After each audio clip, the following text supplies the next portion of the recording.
ভারতীয় ভূখণ্ড ভেঙে ভারত পাকিস্তান তৈরি হওয়ার পর গান্ধীজির নাচরবান্দা মনোভাবের কারণে ভারত সরকার সেই সময় 55 কোটি টাকা পাকিস্তানকে সাহায্য করতে বাধ্য হয়। তারপরেই 1948-এ পাকিস্তান ভারতের কাশ্মীরে আক্রমণ করে বসে। সেই সময় যে বিশেষজ্ঞরা ছিল তারা ঠিক করে যে পাকিস্তানকে এর উচিত জবাব দিতে হবে, কারণ একদিকে পাকিস্তানকে টাকা সাহায্য করা হলো, তারপরেই পাকিস্তান ভারতকে আক্রমণ করলো, তাই এমন কিছু করতে হবে যাতে পাকিস্তানকে উচিত শিক্ষা দেওয়া যায়। সেই কারণেই ভারতের কাশ্মীর থেকে যে 5টা নদী আদতে গিয়ে পাকিস্তানের সিন্ধু নদীতে মিলিত হয়, সেই নদীগুলোর ওপর বাঁধ দেওয়ার পরিকল্পনা নেয় ভারত। এই কথা যে মুহূর্তে পাকিস্তান জানতে পারে, সঙ্গে সঙ্গে কাঁদতে কাঁদতে পৌঁছয় আমেরিকার কাছে। এরপরে বারে বারেই ভারতকে বোঝানোর চেষ্টা হয়, কিন্তু ভারত প্রথমের দিকে রাজি হয় না। 9 বছর ধরে ডিসকাশনের পর শেষ অবধি ভারত রাজি হয় সিন্ধু জলবন্টন চুক্তি করতে। সেই মতোই তৎকালীন ভারতের প্রধানমন্ত্রী জওহরলাল নেহরু এবং পাকিস্তানের প্রেসিডেন্ট আইয়ুব খানের মধ্যে এই চুক্তি হয় করাচিতে।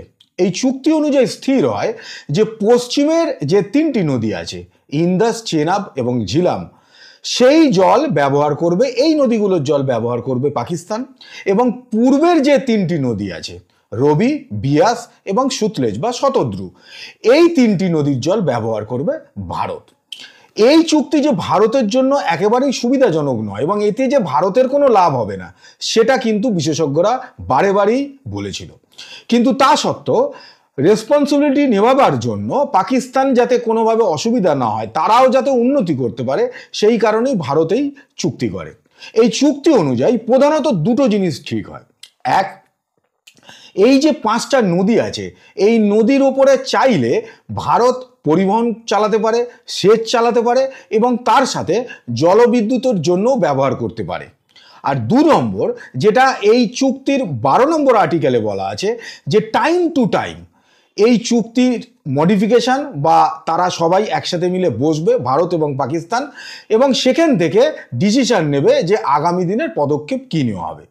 কিন্তু এই চুক্তি হয়ে যাওয়ার পর থেকে পাকিস্তান বারে বারেই ভারতকে আক্রমণ করেছে এবং ভারত পাকিস্তানের মধ্যে যুদ্ধ হয়েছে, কিন্তু ভারত কখনোই পাকিস্তানের জলকে বন্ধ করেনি। কারণ এই জলকে যদি বন্ধ করে দেয় ভারত, তাহলে পাকিস্তানের পাঞ্জাব এবং সিন্ধ প্রদেশ, যেটা চাষবাস যে হয়, এই দুটো প্রদেশের নির্ভরই করে পুরোটাই সিন্ধু নদের ওপর।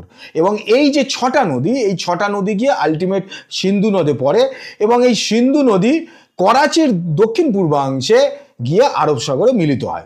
এবার এই পাঞ্জাব আর সিন্ধ, এই দুটোই কিন্তু নির্ভর করে আছে এই সিন্ধু নদীর ওপর, কারণ বাকি যে দুটো প্রদেশ বালুচিস্তান এবং পাখতুনখা, এই দুটোতেই কিন্তু চাষবাস কিছু হয় না।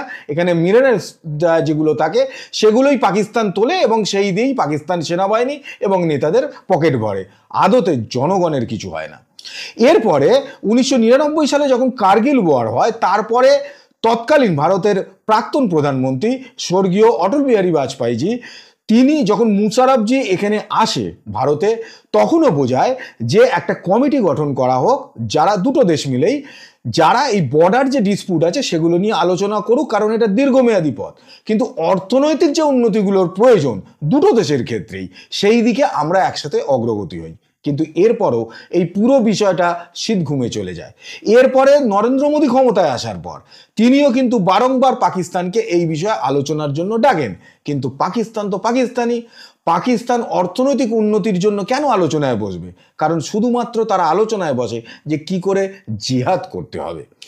তাই বছরের পর বছর একেবারেই পাকিস্তানের দিক থেকে কোনো রকম সাপোর্ট না পেয়ে শেষ অবধি 2023-এ গিয়ে ভারত সঠিক সিদ্ধান্ত নেয়। সিদ্ধান্ত এটাই হয় যে ঝিলাম নদীর ওপর কিষানগঙ্গা হাইড্রো পাওয়ার প্রজেক্ট তৈরি করা হবে, যেখান থেকে 330 মেগাওয়াট বিদ্যুৎ উৎপাদন হবে, যা কাশ্মীর এবং হিমাচল প্রদেশে কাজে লাগবে।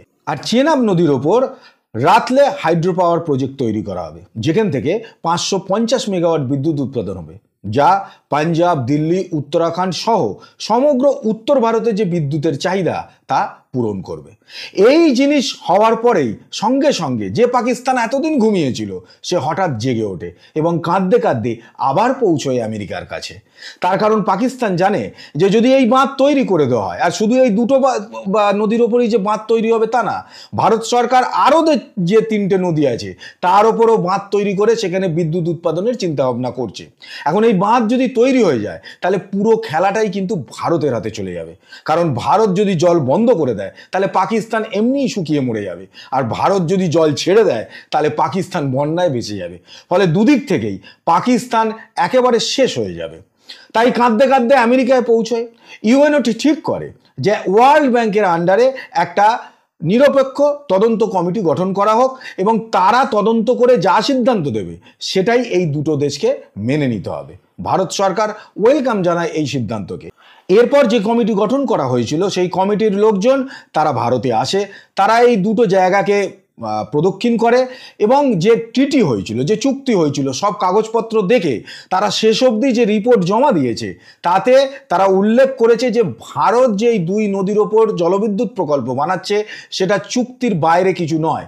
চুক্তিতেই আছে যে ভারত চাইলে জলবিদ্যুৎ প্রকল্প এই নদীগুলোর ওপর বানাতে পারে, আর পাকিস্তান কোনোভাবে বানাতেও পারবে না। তার কারণ যেহেতু আমাদের এখান থেকে নদী বয়ে গেছে, দুদিকে পাহাড় আছে, ফলে স্বাভাবিকভাবেই ছোট পরিসরে সেখানে বাঁধ বানানো সম্ভব। কিন্তু পাকিস্তানে যে বয়ে গেছে সিন্ধু নদ সেটা অনেক চওড়া, ফলে সেখানে কোনোভাবেই তাদের পক্ষে বাঁধ বানানো সম্ভব নয়। তারা যে রিপোর্ট দিয়েছে তারা পাকিস্তানের ক্ষেত্রে বলেছে যে পাকিস্তান এই যে একটা ইস্যু তৈরি করতে চাইছে সেটা কিন্তু রাজনৈতিক উদ্দেশ্য প্রণীত, এবং স্বাভাবিকভাবে এর থেকে বোঝা যায় যে পাকিস্তান এই কেস হেরে গেছে।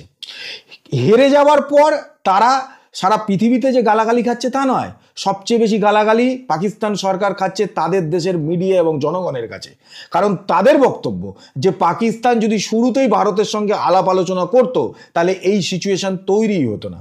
কিন্তু তা সত্ত্বেও ভারত এখনো বলেছে যে তারা আলোচনার জন্য প্রস্তুত আছে, কিন্তু পাকিস্তানকে তার যে শয়তানি, প্রতি মুহূর্তে যে জঙ্গি জিহাদ, এইগুলোকে বন্ধ করতে হবে। কিন্তু পাকিস্তান তো পাকিস্তান দেখলো যে এই বিষয়টার জন্য অন্যভাবে যদি কাশ্মীর ইস্যুকে তৈরি করা যায়, আবার ইন্টারন্যাশনাল মানচিত্রে ইন্টারন্যাশনাল মার্কেটে নিয়ে যাওয়া যায়, সেখান থেকে যদি ভারতকে চাপে ফেলা যায়। তাই সেই কারণে কয়েকদিন আগে টার্কির প্রেসিডেন্ট এরদোগানকে পাকিস্তান নিয়ে এলো তাদের দেশে, এবং সেখানে এসে এরদোগান এবং শাহবাজ শরীফ তারা দুজনেই কাশ্মীর ইস্যুকে আবার তোলার চেষ্টা করলো। এটা বুঝতে পারলো না যে কাশ্মীর যেটা ভারতের পাটে রয়েছে সেখানে নির্বাচন হয়ে গেছে, সরকার গঠন হয়ে গেছে, কারোর বাবারও ক্ষমতা নেই এই মুহূর্তে যে ভারতের পোর্শনে যে কাশ্মীর আছে সেটাকে কেউ ছিনিয়ে নেবে। কিন্তু কাশ্মীর যে পোর্শনটা পিওকে পাকিস্তান অকুপাই করে রেখেছে সেই পোর্শনটা কতদিন পাকিস্তানের কাছে থাকবে সেটাই আজকে সবচেয়ে বড় প্রশ্ন। কারণ সেটা কিন্তু হয়তো আর কয়েক বছরের মধ্যে বা কয়েক মাসের মধ্যেও হতে পারে, কারণ ভারত সরকার কি প্ল্যানিং করছে তা কেউ জানে না। সেটা কিন্তু আবার আমাদের পার্টি চলে আসবে, যেটা আখেরে আমাদেরই পার্ট। আজকের মতো এইটুকুই, দেখা হচ্ছে পরের ভিডিওতে নতুন কোনো খবর নিয়ে। নমস্কার।